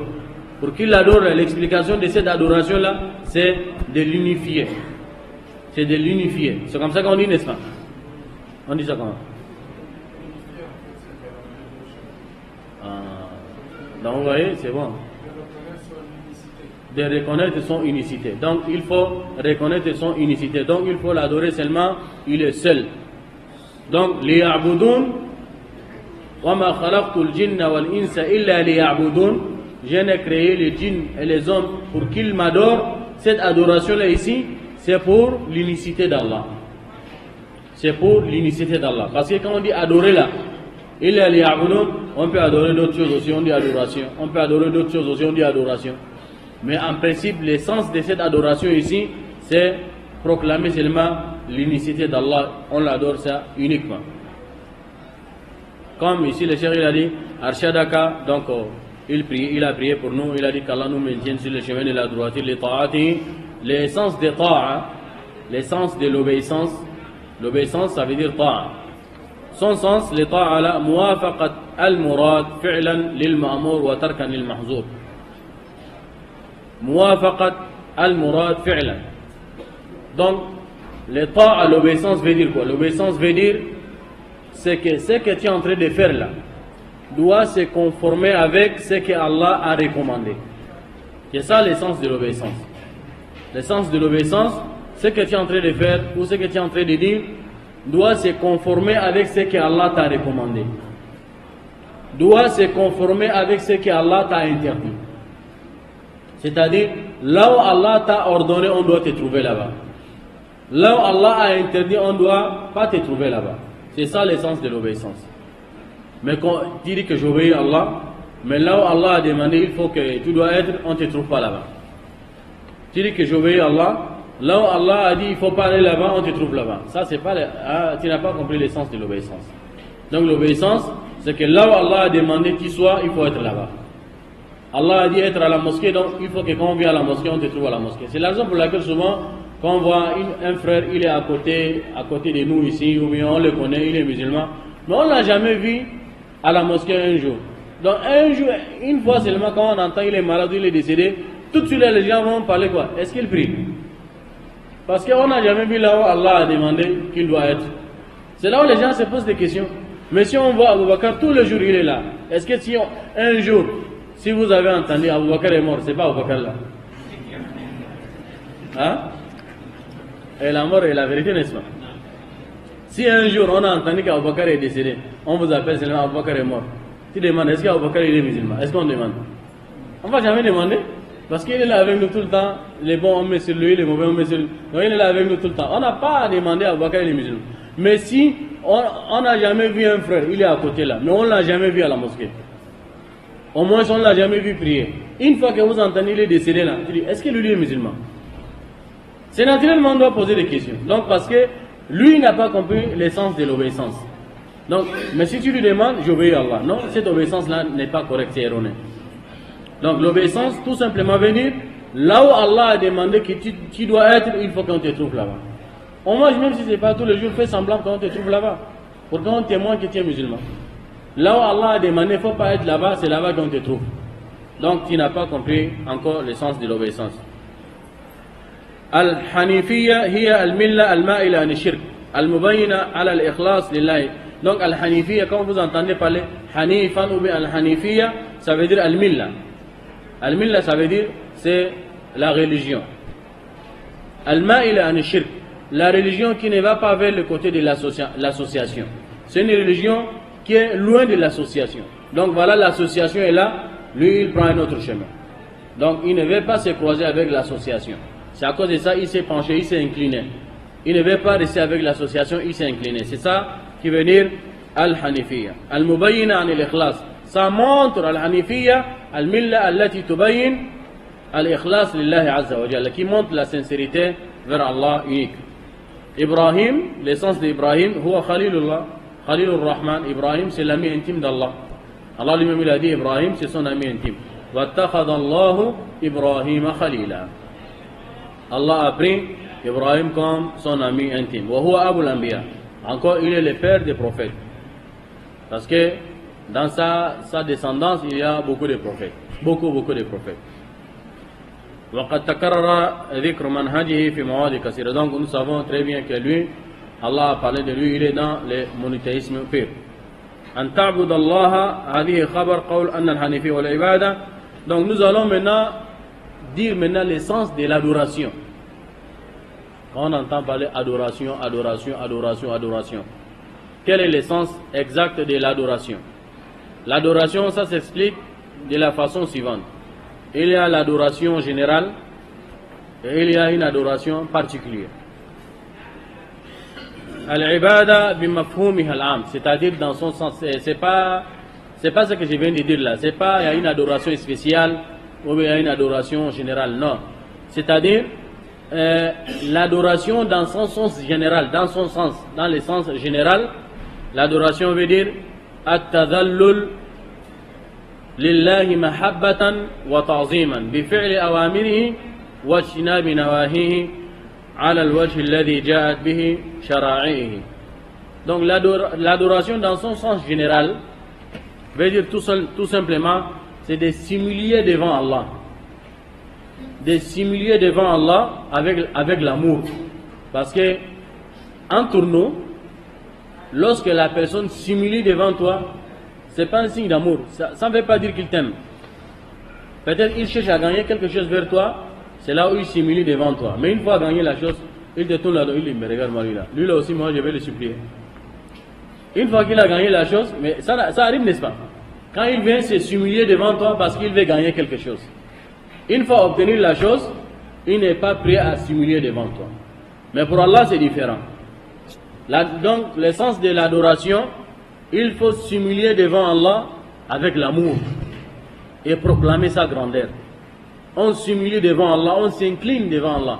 Quand vous inclinez dans la prière, ce n'est pas une façon de s'humilier. Quand vous mettez le front contre la terre, parce que les Arabes, ils disent la partie la plus honorable, honorée dans le corps de l'être humain, c'est son nez. C'est le nez là. On ne doit pas baisser le nez. Donc on doit pas baisser les regards. On doit regarder comme ça. Lorsque tu baisses maintenant, et surtout le nez là doit toucher le sol, donc ça veut dire que ça c'est l'humiliation dans le sens extrême. Mais pour Allah, on s'humilie, on fait l'inclinaison, on fait la prosternation, mais en même temps on a l'amour. Ou bien vous avez vu déjà un musulman qui prosterne et qui déteste Allah. Donc on fait la prosternation, on fait l'inclinaison, on s'humilie devant Allah, mais avec l'amour. Donc une fois que vous humiliez votre personne devant Allah, mais il n'y a pas l'amour, non, ça il n'y a pas l'adoration. Vous n'avez pas compris l'essence de l'adoration. Donc l'adoration dans son sens général, c'est qu'on s'humilie devant Allah, on proclame la grandeur d'Allah, mais avec l'amour. On fait ce qu'il nous a demandé avec amour. Il nous a demandé de prier, on prie avec amour. Il nous a demandé de jeûner, on jeûne avec amour. Il nous a interdit de ne pas faire ça, on laisse avec amour. Pas dire, mais pourquoi Allah nous interdit ça? Alors c'est bon. Donc ça veut dire que tu n'es pas d'accord. Donc l'amour, tant que l'amour là n'est pas là, c'est là où les savants, lorsqu'ils ont dit le shurut de la ilaha illallah, ils ont dit l'amour dedans. Les conditions de la ilaha illallah, pour que la ilaha illallah, on va valider ça. Parce qu'ils ont dit la ilaha illallah, c'est la clé du paradis. C'est ce qu'on entend parler, n'est-ce pas? Mais il faut dire déjà aux enfants, parce que les enfants connaissent la ilaha illallah, maître a dit la ilaha illallah Ahmad, il faut comprendre, la ilaha illallah c'est la clé du paradis, n'est-ce pas? Mais cette clé là, il y a les dents. Si tu prends un fer comme ça, là, lisse, il n'y a pas les dents. Quand on prend une clé là, on va voir les clés là, il y a les dents comme ça. C'est coupé là. C'est à cause de ça que ça ouvre la porte. Mais si tu prends un ferraille comme ça, un fer comme ça là, lisse comme ça, il n'y a pas coupé, tu es introduit, est-ce que ça va ouvrir? Ça n'ouvre pas. Donc, la clé du paradis, c'est la ilaha illallah. Donc, la ilaha illallah a des conditions. Les conditions là maintenant, c'est les dents là. Le coupé là, c'est là où ça va ouvrir ton paradis là. Donc, ce coupé là, les savants, quand ils ont expliqué, ils ont dit la ilaha illallah avec amour. La ilaha illallah avec certitude. La ilaha illallah avec véracité. Ainsi de suite. Ils ont dit il y a 7 conditions pour que la ilaha illallah va être bénéfique pour toi. Donc, ils ont dit quoi? L'amour là-dedans. Tu dis la ilaha illallah mais avec amour. Donc on dit la ilaha illallah sans amour. Donc on va prier. Mais pourquoi Allah nous a demandé la prière? On prie mais malgré nous. On n'aime pas. Donc la prière ne va pas te servir. Donc l'adoration nous devons faire avec amour. Allah nous a dit de faire, on le fait avec amour. Allah nous a interdit, on doit s'éloigner avec amour. On doit s'interdire avec amour. Pas avec des murmures. Pourquoi il a interdit? Il a interdit de ne pas faire ça. Alors c'est bon, mais pourquoi l'autre fait? Donc il faut dire sam'an wa ta'an. Allah a interdit, alhamdulillah. Oui, j'aime ça, c'est bon, c'est pas bon, je ne dois pas faire. C'est comme ça qu'on doit mettre l'amour. Ça c'est ala al-wajh alladhi ja'at bihi shar'iyya. Donc on doit s'éloigner selon l'islam a demandé que nous devons faire. Non seulement nous devons faire, mais nous devons faire avec la façon dont le prophète avait enseigné. Il a dit, nous devons prier comme ça. Donc il faut qu'on va faire tout possible pour que la prière doit rassembler à la prière du prophète sallallahu alayhi wa sallam. C'est ça l'essence de l'adoration généralement. Mais il y a une autre définition que Cheikh l'Islam Ibn Taymiyyah aussi a donné, une autre définition aussi qui est aussi plus bon encore par rapport à celle que nous venons d'expliquer. Mais sinon, on peut travailler avec les deux. Il a dit, tout seulement, il a essayé de résumer ce que nous venons d'expliquer. L'adoration veut dire, c'est-à-dire quoi? S'humilier devant Allah, avec amour et grandeur, c'est-à-dire proclamer la grandeur d'Allah. On s'humilie devant Allah avec amour, avec sincérité. On proclame la grandeur d'Allah. On fait toutes ces adorations avec amour. On s'éloigne de ces interdictions avec amour. Et on fait nos travaux, nos adorations avec conformité avec la façon dont le prophète sallallahu alayhi wa sallam a expliqué. Cheikh al-Islam Ibn Taymiyyah, il a essayé de résumer tout cela dans une phrase en disant Al-Ibada hiya ismun jami'un li kulli ma yuhibbuhu Allah wa yarda. Il a dit l'essence de l'adoration, ça veut dire c'est le nom global. Un nom global de tout ce que Allah aime et de tout ce que Allah agrée. C'est-à-dire, c'est un nom général qu'on ne peut pas définir ça. Ou bien on ne peut pas résumer ça. C'est beaucoup. Tout, donc si Abu Bakr va nous citer tout ce que Allah aime, c'est beaucoup. Si on va citer tout ce que Allah agrée, c'est beaucoup. Donc il a dit c'est un nom général. C'est un nom qui a englobé tout ce que Allah aime et tout ce que Allah agrée. Dans les paroles et dans les actions. Min al-aqwal al-zahira wal-batina. Min al-aqwal afwan, dans les paroles. Tout ce que Allah aime comme parole. Tout ce que Allah aime et tout ce que Allah agrée comme parole. Tout ce que Allah aime comme action. Soit en public, c'est-à-dire apparent ou bien en cachette. Caché. Donc il y a des paroles qu'on peut dire ça entre nous et Allah seulement. Il y a des paroles qu'on peut dire ça, les gens vont écouter. Je vais lire le Coran pour que les gens vont comprendre la voix. C'est une adoration, mais dans la parole, que la parole elle est divulguée, elle n'est pas cachée. Ou bien je vais faire le dhikr en cachette entre moi et Allah. Donc tout ce que Allah aime comme parole, soit apparent ou caché. Tout travail que Allah aime, apparent ou caché. Une prière que je peux prier devant les gens, c'est une adoration apparente. Ou bien une prière que je ferme ma chambre dans la nuit, j'ai pris, personne ne le voit, c'est une adoration cachée. Donc tout ce que Allah aime comme parole, tout ce que Allah aime comme action, soit apparent ou caché, c'est ça qu'on peut appeler comme adoration. Attention, il a donné maintenant les exemples qui nous amènent maintenant les problèmes souvent. Il nous amène les exemples qui nous donnent souvent des problèmes. C'est la raison pour laquelle on a dit cette définition-là, la dernière définition, c'est celle-là qui est plus bonne. Parce que c'est plus détaillé. Il a dit quoi? Il a dit c'est un nom général de tout ce qu'Allah aime, de tout ce qu'Allah agrée, comme parole, comme action, apparent ou caché. Il a donné maintenant les exemples, ces genres d'adoration. Il a dit quoi? Il a dit kal khawfi, comme exemple. Il a dit la peur, ou bien la crainte, ou bien à tawakkul. Le tawakkul, c'est de se remettre à Allah. Les savants, ils ont expliqué le khawf là. Les savants, ils ont expliqué le tawakkul là. Le khawf, il y a des qualités de peur. On peut peur d'une chose qui nous effraie dans ces bas mondes. Ça là, c'est pas une adoration. Mais la peur que nous parlons ici, c'est la peur qui a le lien direct avec l'adoration. On perd d'Allah parce qu'Allah nous a interdit ceci, il nous a interdit cela. Car si nous allons faire ceci, ça nous donne le châtiment. Car si nous allons faire ceci, ça donne la colère d'Allah. C'est à cause de ça que nous avons peur du châtiment d'Allah. Donc cette peur-là, ça va dans le côté des adorations. Mais malheureusement, il y a des gens qui ont la peur de leur chef dans le côté de la... Il dit non, il faut avoir peur de ton chef. Sinon ton chef là, il va te maudire. S'il va te maudire là, donc il va me maudire comment? Le chef va... Est-ce que le chef peut maudire quelqu'un? Non, sauf si Abu Bakr peut nous dire. Il peut maudire quelqu'un, donc il faut avoir peur de lui. Si tu n'as pas peur de lui, il va te maudire. Donc cette peur-là, ça devient déjà une divinité. Cette peur-là, ça devient déjà une divinité. Al-Khashya, la crainte. La crainte, ça appartient qu'à Allah. Une adoration. At-Tawakkul, on doit se remettre à Allah. Et il n'est pas interdit aussi qu'on peut prendre des causes. Par exemple, j'ai besoin qu'Abu Bakr me donne 100 000.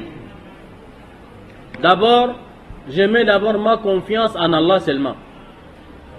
Et il n'est pas interdit d'aller demander à Abu Bakr. Mais, tout en sachant que c'est Allah qui a la possibilité, qui a la capacité de faire en sorte qu'Abu Bakr va me donner.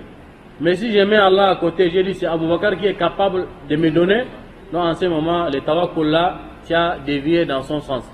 Car il y a des gens aussi, ils ont le tawakkul pour leur chef. Donc il dit c'est le chef qui est capable de nous donner tout. Cette capacité-là, est-ce qu'elle est absolue? Elle n'est pas absolue. Le chef là, il n'est pas capable même de faire subsister lui-même. Comment il va te donner tout? Il a la capacité de faire tout. Il va te dire, le chef, il est capable de te transformer. Il va me transformer comment? Donc cette capacité absolue-là appartient qu'à Allah. On doit se remettre à Allah et il n'est pas interdit aussi d'aller demander secours à quelqu'un. Mais nous demandons, et tellement que ici là c'est trop profond, souvent les compagnons, même tellement qu'ils ont compris l'essence du tawakkul, même les choses qu'il est permis d'aller demander quelqu'un, il ne demande pas quelqu'un. Il dit mais Allah est là, c'est fini. Hier même j'avais expliqué à Carrefour Isni là, souvent même la moindre chose, par exemple, il a demandé, il a besoin de sel pour mettre dans la nourriture. Le sel c'est trop moins cher. 1 kilo même c'est 300 francs. C'est trop moins cher. Donc, on est allé frapper seulement la porte d'Abou Bakr, donne-moi le sel. Non, il dit Abou Bakr c'est comme moi. Comment? C'est Allah qui lui a donné. Donc tellement qu'ils ont compris l'essence de tawakkul, il fait son deux raka, il dit Allah donne-moi le sel. Parce qu'il a compris l'essence de tawakkul. Mais si tu n'as pas mis la confiance en Allah, donc c'est là où on entend souvent certains frères emploient certains mots. Il dit j'ai placé toute ma confiance en toi et tu m'as déçu. Ou bien vous n'avez jamais compris ça. Il avait un rendez-vous, Abou Bakr avait promis 100 000. Il a mis déjà l'espoir seulement dans les 100 000 là. Parce qu'Abou Bakr a dit, c'est Abou Bakr qui a le dernier mot, c'est pas Allah. Quand il vient à Abou Bakr, il dit vraiment, Allah, je t'avais promis ça. Mais c'est vraiment difficile. Je n'ai pas trouvé. Il dit, mais c'est ça que j'avais mis l'espoir dans ça là. J'ai mis tout mon espoir sur toi. Tu m'as déçu. Parce que tu as mis Allah à côté. Parce que tu as mis Allah à côté, c'est là où ça n'a pas marché. Ce sont des mots qui nous arrivent souvent facilement de les dire. Mais on n'a pas compris l'essence du tawakkul. Donc, il faut d'abord mettre la confiance là en Allah. Abou Bakr, c'est simplement une cause. C'est une cause. Demande les 100 000 là à Allah directement. Après, maintenant, si ta réflexion est venue, Abou Bakr est là, il peut aussi m'aider. Il n'y a pas de problème maintenant en demandant à Allah. Après ça, maintenant, tu dis, Abou Bakr, pardon, vraiment, je demande les 100 000. Mais tu avais d'abord mis ta confiance en Allah. Et toute cette confiance-là, ça s'explique parce que qui sait qu'Abou Bakr même, il n'a pas la capacité de donner, sauf si Allah, parce que c'est la raison pour laquelle beaucoup parmi nous, il va aller demander après, c'est l'échec. Parce qu'au fond de lui, il n'a pas compris l'essence de tawakkul. Mais si vous avez réellement compris l'essence de tawakkul, Allah ne va jamais vous décevoir. Si vous demandez à Allah, forcément Allah va donner. Obligatoirement, ce n'est pas moi qui l'ai dit, c'est le prophète qui l'a dit. S'il a dit, si vous demandez à Allah, il n'y a pas négatif, il n'y a que le positif. Mais si vous voyez Abou Bakr a demandé, il va me dire que non, moi ça fait combien des années que je demande, il me donne 2 conteneurs, 3 conteneurs de moutons, parce que le tabaski arrive, moi j'ai à peine 20 moutons. Et le tabaski fait qu'arriver, les moutons n'augmentent pas. Les moutons n'augmentent pas. Je demande plutôt que je demande. Donc si vous voyez, vous avez demandé, Allah n'a pas donné, c'est pas Allah. Allah a donné, forcément il a donné. Sauf s'il y a une erreur quelque part dans votre demande. La demande n'est pas bien adressée. Vous avez demandé, mais vous avez des choses qui empêchent qu'Allah réponde. Parce que le prophète il a dit, quand vous mangez le haram, vous buvez le haram, vous habillez le haram, vos invocations ne sont pas exaucées. Ça c'est compliqué. Ça c'est compliqué. Manger le haram là, qu'Allah nous épargne. C'est le plus grand défaut. Quand on voit qu'on pleure la nuit là, on fait le qiyamul layl. Ici là, ça devient même noir. Parce qu'on a besoin d'obtenir quelque chose. Après on se fatigue, il n'y a pas de réponse. Souvent, c'est ça des causes. Les causes c'est ça. Vous mangez le halal, vous buvez le haram, vous mangez le haram, vous habillez avec le haram. Le prophète il a dit, fa'anna yustajabu lahu. Comment Allah va le répondre? Allah va jamais répondre. Ça c'est l'une des causes qu'Allah ne répond pas. Sinon, si vous mangez le halal, vous buvez le halal, toute votre vie c'est halal, là obligatoirement Allah répond. Mais si on voit qu'il n'y a pas, ça veut dire entre 3 choses. Soit Allah a remplacé votre demande par une malheur. Par une malheur, on dit une malheur. Un malheur. Un malheur qui vous arrive, mais Allah tout simplement a vu que non, la demande que vous avez formulée là, il a repoussé cette demande-là par cette malheur-là. Donc il vous a épargné une catastrophe. Il a répondu. Mais vous n'avez pas vu seulement, parce que s'il vous a montré cette malheur-là, vous allez dire non, c'est bon, je n'ai pas besoin de ce que j'ai demandé là. Enlève seulement cette malheur-là. Donc il repousse souvent des malheurs. Souvent, il voit que la demande que vous avez formulée, ce n'est pas le bon moment qu'il vous donne. Ce n'est pas le bon moment pour vous. Vous n'êtes pas encore mature. Vous n'êtes pas encore arrivé à une personne qui a l'âge de la maturité. Ça peut être une vieille personne comme Traoré, mais il n'est pas encore mature spirituellement ou bien psychologiquement, il n'est pas encore mature. La tête là, c'est encore sensible, il ne peut pas supporter. La demande qu'il a demandée, peut-être c'est gros. Quand ça va descendre là, ça va embrouiller sa vie, ça va embrouiller sa religion. Donc Allah, il voit que ce n'est pas le bon moment. Il attend d'avoir le bon moment que tu sois mature, afin qu'il va te donner ce que tu as demandé là.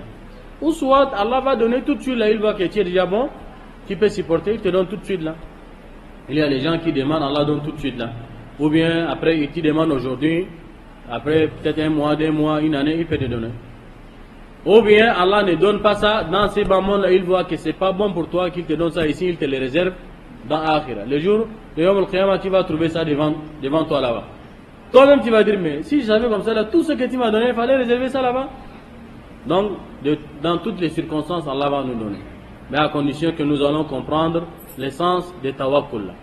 Donc, tawakkul, c'est facile de le dire, mais c'est une adoration. C'est toute une série d'adorations qui est là. La crainte, c'est une adoration. La peur même, c'est une adoration. As-salat, c'est une adoration. La prière, c'est une adoration. Donc, si la prière là, vous priez pour votre cheikh, donc cette adoration-là est déjà déviée. Az-zaka, c'est une adoration. Donc vous donnez, mais avec l'ostentation, c'est déjà dévié. Même la salat, là. Vous priez, mais à cause de l'ostentation, pour que les gens vous admirent. On dit que lui là, vraiment, il prie bien. Hein? Dans votre cœur même. Parce que le riya, c'est amal al-qalb. L'ostentation, c'est le travail du cœur. Personne ne peut savoir que cette personne-là, il est tombé dans cette erreur-là. C'est un shirk. Mais c'est un shirk, un petit shirk, c'est dans le cœur. Personne ne peut savoir, c'est Allah seul seulement. On dit, fils Abdullah, tout de suite, la zakat. Tu fais sortir ta zakat qui est obligatoire là.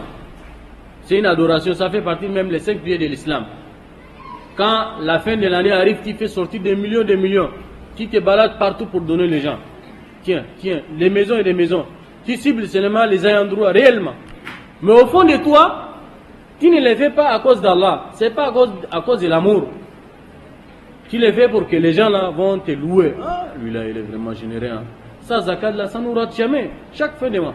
Mais là, Abu Bakr on ne peut pas savoir. C'est toi seul avec Allah. Une fois que tu as ça dans ton cœur, pour que les gens là vont t'admirer, là c'est fini. Cette adoration là, tu l'as déviée déjà. C'est pas pour Allah maintenant. C'est pour les gens là.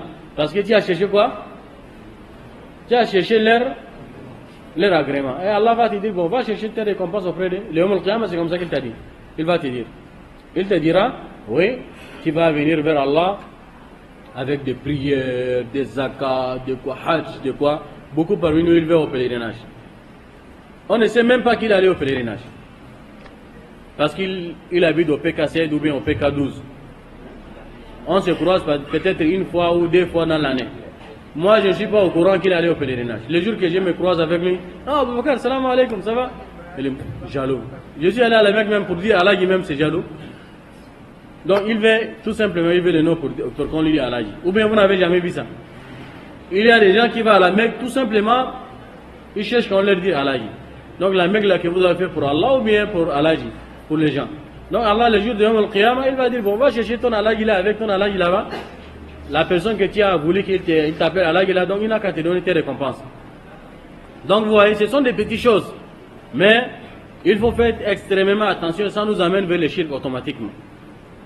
Les adorations là, il faut pas les dévier. On les fait uniquement pour Allah. Donc une fois que la sincérité, quand nous revenons encore, la sincérité manque, donc ça tombe dans les riyas. Une fois que ça tombe dans les riyas, c'est déjà les petits shirk. Les petits shirk, ça ne fait pas sortir quelqu'un de l'islam. Nous n'avons pas dit que la personne sort de l'islam, mais il est en danger. Il est en danger car il va rentrer dans les catégories, les premières catégories qui vont être jetées dans le feu de l'enfer. Parmi les musulmans, première catégorie de gens qui vont aller dans le feu de l'enfer, c'est ceux qui ont bien prié, c'est ceux qui ont lu le Coran normalement, c'est ceux qui ont donné la zakat, c'est ceux qui ont œuvré de bonnes œuvres. Mais comment ça fait-il? Car le prophète sallallahu alayhi wa sallam, il a dit, Allah a dit, ils l'ont fait, mais ils ne l'ont pas fait à cause de moi, ils l'ont fait à cause des gens qui les admirent. Tout simplement, ils ont dévié leurs adorations parce qu'ils ont cherché l'agrément, ils ont cherché les éloges auprès des gens. Tout simplement, ils ont fait quoi? Ils ont fait les riyas. Ils n'ont pas fait quoi? Les adorations sincèrement pour Allah. Donc, ce sont des petites choses, nous demandons à Allah, le Très-Haut, de nous donner le discernement. Wallahu ta'ala ala wa alam, subhanakallahumma wa bihamdik, ashhadu an la ilaha illa anta astaghfiruka wa atubu ilayk. Allahu Akbar, Allahu Akbar, Allahu Akbar, Allahu Akbar. Ashhadu an la ilaha illallah.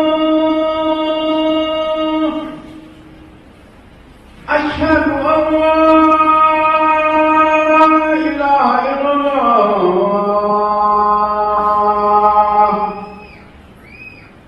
أشهد أن محمدا رسول الله أشهد أن محمدا رسول الله حي على الصلاة حي على الصلاة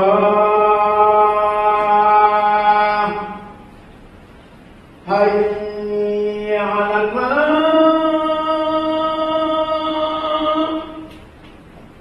حي على الفلاح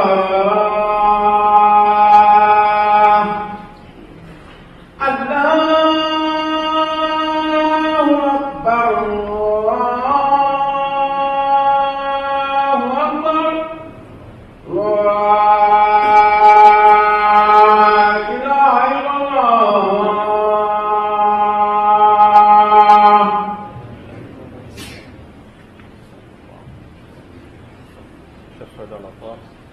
شهد الله إن لله وإنا إليه راجعون. إلى بعض الإمام إن شاء الله.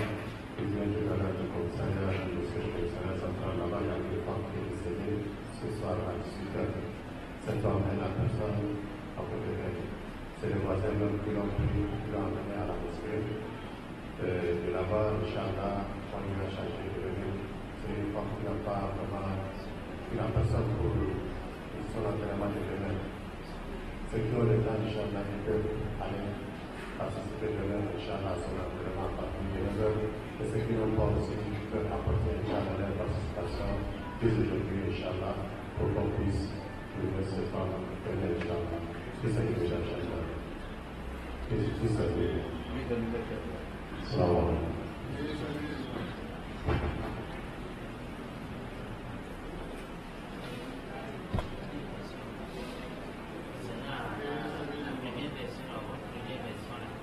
Quelle version? Concernant la législation sur les autorités, Non. l'insurrection, Oui, oui. l'insurrection sur les autorités. Bon, de nos jours, nous voyons une constatation certaines insurrections sur les autorités et certaines personnes meurent dedans. Cette personne-là qui meurt dans l'insurrection, quelle est leur cause? Les gens qui sortent, par exemple, contre les autorités pour manifester, on voit maintenant, dans cette manifestation-là, souvent, il y a des affrontations par ici et par là. On voit des gens qui tombent des victimes. La personne qui est sortie et il allait mourir, il n'est pas martyr. Parce que nous avons tendance d'écouter souvent, chez les pays des Arabes, là-bas, on les appelle des martyrs. C'est faux, il ne faut pas qu'on vous trompe. Ce n'est pas des martyrs. S'il fait partir les têtes qui ont incité les gens à l'insurrection, le prophète sallallahu alayhi wa sallam, il a dit Man kharaja ala sultanihi qayda shibrin famata mata maytat al-jahiliya. Celui qui sort contre son autorité, même à une mesure, il a mesuré, même si c'est une flamme comme ça, là, à la distance, vous appelez ça comment? Hein? Elle n'a pas comme ça là. Donc ça veut dire, il te dit interdiction de sortir contre ton autorité. Mais si tu es sorti comme ça là seulement, à la distance comme ça là, et que tu es mort, il a dit tu es mort de la façon les gens de Jahiliyyah, c'est-à-dire tu es mort sans l'islam. Si tu es la tête qui avait incité les gens là, et tu es sorti avec les gens là, jusqu'à ce que tu allais mourir, donc si tu es musulman, il a dit tu es mort comme Abi Jahal. Mata mitat al-Jahiliyyah. C'est pour nous dire la gravité de cet acte là. Mais s'il n'est pas à la tête, parce que ces gens-là, ils incitent les pauvres, ils incitent les gens là qui ne connaissent rien là, les vaillots, qui n'ont rien dans la tête là, les innocents, on les incite pour sortir. Ceux-là maintenant, s'ils sont allés tomber comme victimes, et ils ne rentrent pas dans ces cadres-là. S'ils sont allés tomber là-bas, c'est-à-dire ils sont tombés comme victimes, ils ne rentrent pas dans cet hadith-là, c'est-à-dire ils sont morts comme Abi Jahl, ils ne sont pas dedans. S'ils ne sont pas les têtes, car ce sont les gens faibles, naïfs, qu'on les a incités avec des bonnes paroles, des bons discours. Et ils ont suivi seulement, car les têtes-là, on parle des têtes, ces têtes-là. C'est ces têtes-là qu'on applique les textes, parce qu'ils déforment le sens de ces textes-là selon leur façon. Et ils viennent tenir de bons discours pour inciter les gens de sortir. Et les gens, ils sont naïfs, ils comprennent. Oui, mais lui, tu vois pas, lui, il parle bien. Alors que lui, il a un objectif à atteindre. Donc, la population n'a pas dedans. Les têtes, on parle des têtes. Donc, ceux qui meurent, si tu fais partie parmi les têtes, donc tu es décédé dans cette affaire-là, donc tu es mort comme Abi Jahl, si tu es musulman. Si tu n'es pas musulman, on ne parle pas de toi. Donc, les autres gens, ils ne sont pas dedans. Non.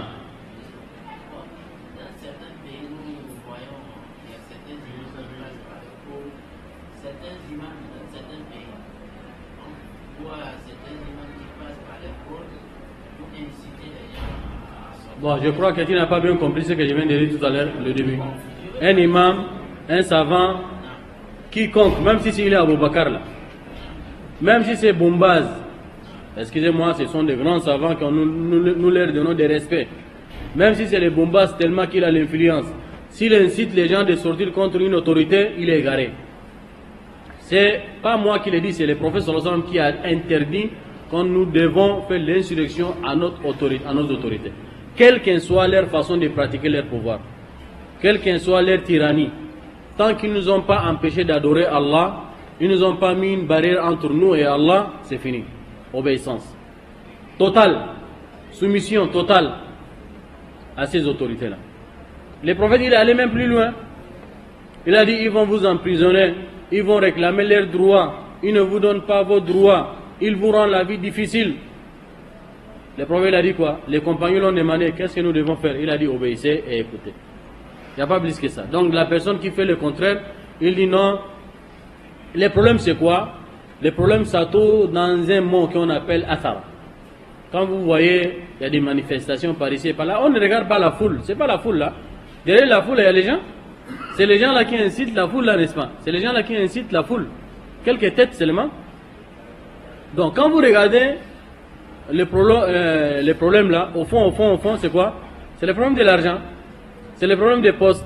On veut le travail, on veut les postes, on veut être ministre, on veut être ceci, on veut avoir des responsabilités, occuper des grands postes. On veut avoir des décisions. On a des décisions. On a notre parole soit élevée. C'est à cause de ça. Donc ça tourne autour de quoi? De l'argent et le pouvoir. Et le prophète il a dit quoi? Il a dit takunu atharatan alaykum. Athara. Le prophète il a dit, il a soulevé ça. Il a dit takunu atharatun alaykum. Vos autorités ils vont s'accaparer des biens publics. Vous voyez les autorités, ils sont bien nourris, bien logés. Ils prennent tout l'argent et ils mettent dans son compte. Le pays est pauvre. C'est ça? Vous aussi vous réclamez. Il a dit vous n'avez pas le droit de réclamer. Ne réclamez point. Les compagnons, ils ont demandé même les moindres questions. Ils ont dit mais on n'a pas le droit de demander. Il a dit ne demandez pas. Il a dit qu'est-ce que nous devons faire? Il a dit demandez vos droits à Allah. Qu'est-ce que vous voulez encore plus que ça? Les hadiths sont authentiques.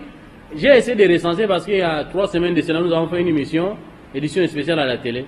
J'ai essayé de recenser, il y a au moins 100 hadiths qui parlent de ça. Tous les hadiths sont authentiques.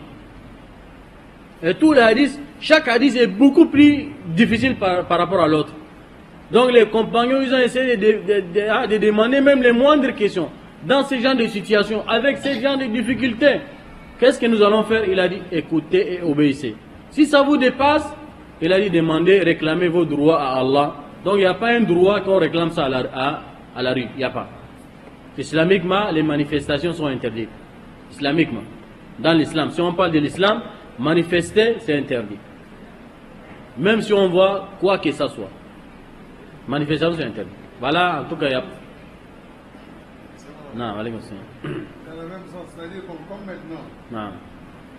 les lois qui sont là, ce n'est pas des lois islamiques. Non. C'est les lois occidentaux, c'est eux qui ont créé. Oui. C'est eux aussi, ils ont créé la loi de manifester aussi. Non. De manifestation. Ils Non. nous ont dit, pour réclamer ton droit, tu manifestes. Comme ça, les autorités, ils vont prêter attention à toi. Non. Ce n'est pas islamique. Et puis ceux-là aussi, ils ont juré dans leur livre. Non. Ils disent que moi, Je vais respecter la parole, je vais respecter la loi. Vos droits, je donne tout, ils jurent. Après, il ne respecte pas. Après, il fait le contraire. Il fait le contraire. Vous Après, n'avez... il y a la loi aussi, Qui- ceux-là qui vont manifester. La loi qui est là, qui les protège. Qui les protège, qui disent que vous pouvez le faire. Mais vous faites une demande au ministère de l'Intérieur. Le ministère refuse. Bon, parfois il refuse. Parfois, il accepte. Parfois il refuse. On ne va pas expliquer ça. Quand vous avez voulu qu'aujourd'hui on parle de la politique, c'est pas grave. Ça fait partie de l'islam, n'est-ce pas? Quelque part, ça fait partie de l'islam pour que chaque musulman doit être édifié. Je vous ai dit tout à l'heure préalablement, auparavant, les manifestations sont interdites. Même si la loi classique a mis une formule qui dit que souvent on peut manifester pour réclamer nos droits, nous allons faire passer les textes divins devant les textes classiques. Si Allah a interdit de faire les manifestations à travers son messager, donc point, pas de manifestations. Vous réclamez vos droits, vous réclamez vos droits. Le prophète, il vous a montré, il a dit on réclame nos droits où? Il a dit Allah. Donc faites un raka, sincèrement, 2 raka, 3 raka, 4 raka, 6 raka dans la nuit, sincèrement, vous réclamez vos droits. Allah est capable peut-être de changer cette autorité-là. Mais si vous empruntez cette voie-là, Imam Ahmad ibn Hanbal, il a dit quoi? Imam Ahmad ibn Hanbal, Imam al-Ajurri, Imam al-Khallal, Imam al-Barbahari, ils ont certains livres qu'on appelle Usul al-Sunnah, Usul al-Sunnah, Usul al-Sunnah. Il y a des choses vraiment étonnantes dedans. Ils ont dit, regardez les cas des gens qui cherchent à renverser les dirigeants ou tomber dans l'insurrection, inciter les gens de sortir contre leurs dirigeants.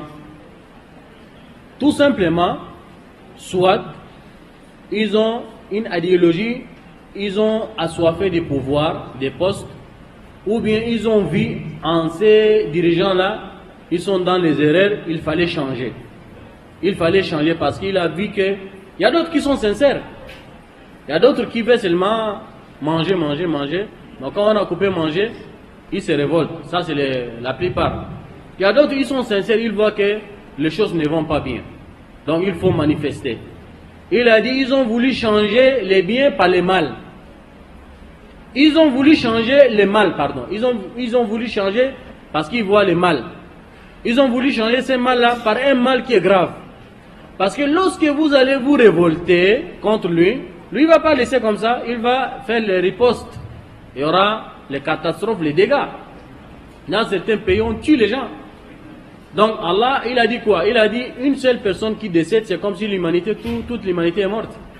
Donc vous avez voulu changer un mal par un mal qui est grave. Donc ce que vous avez fait, c'est grave. Quand on est venu voir Ahmad ibn Hanbal, voilà maintenant, ça c'est les gens qu'on doit attirer des leçons, on doit prendre ces gens-là comme nos exemples. Quand on est venu lui voir, il y a un dirigeant de cette époque-là, lui-même, c'est un musulman. Mais c'est un tyran. Il fait le désordre. Et il a même dit des paroles qui ont des coufres dedans. Des paroles qui font sortir quelqu'un de l'islam directement. Alors le prophète, il a dit quoi? Il a dit, illa antara kufran bawahan, sauf si vous allez voir une mécréance claire, apparente. Amr ibn Hanbal, quand on est venu lui voir, on dit, mais tu ne vois pas, lui là, il est en train de gaspiller la communauté. Et il a même ordonné les enseignants Les marabouts qui enseignent les enfants le Coran à l'école, ils s'appellent Al-Wathiq, les rois de cette époque-là. Il ordonnait les enseignants même d'enseigner à l'école aux enfants. Il a fait ce programme scolaire même. Ordonné, autorisé, contraindre les enseignants d'enseigner les petits enfants que le Coran c'est la parole, c'est la créature d'Allah. Plutôt c'est pas la parole d'Allah. Ça c'est le contraire, ça fait sortir quelqu'un de l'islam. Quand on est venu voir Ahmad ibn Hanbal, ils ont dit non, la personne là il faut qu'il doit être destitué. Ahmad ibn Hanbal il a dit non, vous avez mal compris l'islam. Je ne suis pas avec vous. Parce que vous voulez changer les mal, mais vous risquez de tomber dans un mal qui est grave. Et l'islam a interdit ça. Et il a dit à la fin, celui qui sort contre son autorité, il incite les gens à l'insurrection contre son autorité, soit c'est une personne de bid'a, ou soit c'est une personne, il est zindiq, il est munafiq. Sortir contre l'autorité, dans toutes les circonstances, l'islam a interdit. Dans un seul cas, l'islam a permis, lorsque la personne, cette autorité-là, vous interdit d'adorer Allah. C'est tout. C'est tout. En dehors de ça, tout ce que vous pouvez imaginer, tout ce que vous pouvez imaginer, il tue même 100 personnes chaque jour, interdiction de sortir contre lui. Il n'y a pas plus grave que ça. Qu'est-ce que nous devons faire? Vous allez poser la question. Mais qu'est-ce que nous devons faire? Il y a beaucoup de mal. Il n'y a pas un mal il n'y a pas un mal puisque la personne vous interdit d'adorer Allah. Une fois qu'il ne vous a pas interdit d'adorer Allah, il n'y a pas un mal plus que ça. Mais vous allez poser la question, qu'est-ce que nous devons faire? Ce que vous devez faire, retourner vers Allah. C'est ce que le prophète a dit, il a déjà tranché. Il a dit retourner contre Allah. Donc, on ne doit pas faire la philosophie, c'est si, la loi, c'est si, c'est... Non. Le prophète, il connaît bien ça. Il a dit, takunu atharatan alaykum, ta'rifuna wa tunkiroun, حتى وإن ضرب ظهرك وأخذ مالك فقالوا وما الحل يا رسول الله قال السمع والطاعة قالوا يطلبوننا حقهم ويمنعوننا حقنا قال اطلبوا حقكم من الله. Ils nous demandent leurs droits et ils nous interdisent nos droits. Ils prennent nos biens et ils vont utiliser ça pour eux-mêmes. Il a dit réclamez vos droits à Allah. Donc il n'y a pas à dire faire des plaques, manifestations contre tel ministère, les salaires ne sont pas passés. Demandez vos salaires à Allah. C'est la parole d'Allah. Si on est sincère, on veut pratiquer l'islam. On parle de l'islam, n'est-ce pas? On veut pratiquer sincèrement, on est sincère. Lorsqu'on revient vers Allah, Allah est capable d'amener la solution. Il va assouplir son cœur, ou bien Allah lui-même il connaît comment les changer. C'est facile, Allah les change. Les pouvoirs là, c'est pas Allah qui les donne. Donc si Allah l'a donné, vous voulez l'arracher, c'est le contraire. Donc Allah lui-même il va arracher son pouvoir. Il n'y a pas plus que ça. Moi je me limite seulement à la parole des prophètes. En dehors de ça, je n'ai pas d'autre parole. La parole des prophètes, ça a été déjà décortiqué, ça a été déjà expliqué par nos savants largement. Donc ne laissez pas vous influencer par les imams qui montrent sur les mimbars, ils vous demandent de sortir à la rue. Ça ce sont des imams de blagues. On les appelle, ça c'est les imams qui cherchent les postes. Ça c'est les imams, ça c'est le chemin des Ikhwan al-Muslimin, les frères musulmans. Ça c'est le chemin de Khawarij. Non, on n'épouse pas ça. Même si il est les savants incontestés, même s'il est le plus éloquent. Parce que tous ces gens-là, il faut voir, qui incitent les gens de sortir, ils ont des bons discours. Ils ont des bons discours. S'ils vont venir au pouvoir là, peut-être ils vont être pires que celui-là qui est là, qui cherche à chercher. Parce qu'il veut manger. C'est mieux que celui qui est là. Il est déjà parce qu'il manger, le ventre est plein, parce qu'il peut penser un peu à vous. Mais celui qui va venir nous voir, il va d'abord remplir pour lui, quand il va d'abord penser à vous. Wallahu ta'ala, voilà. On va arrêter là. Aujourd'hui, vous avez voulu qu'on parle de la politique, mais qu'Allah nous... Attention, il y a des yeux qui sont là. Qu'Allah nous facilite. Subhanakallahumma wa bihamdika ashhadu an la ilaha illa anta astaghfiruka wa atubu ilayk.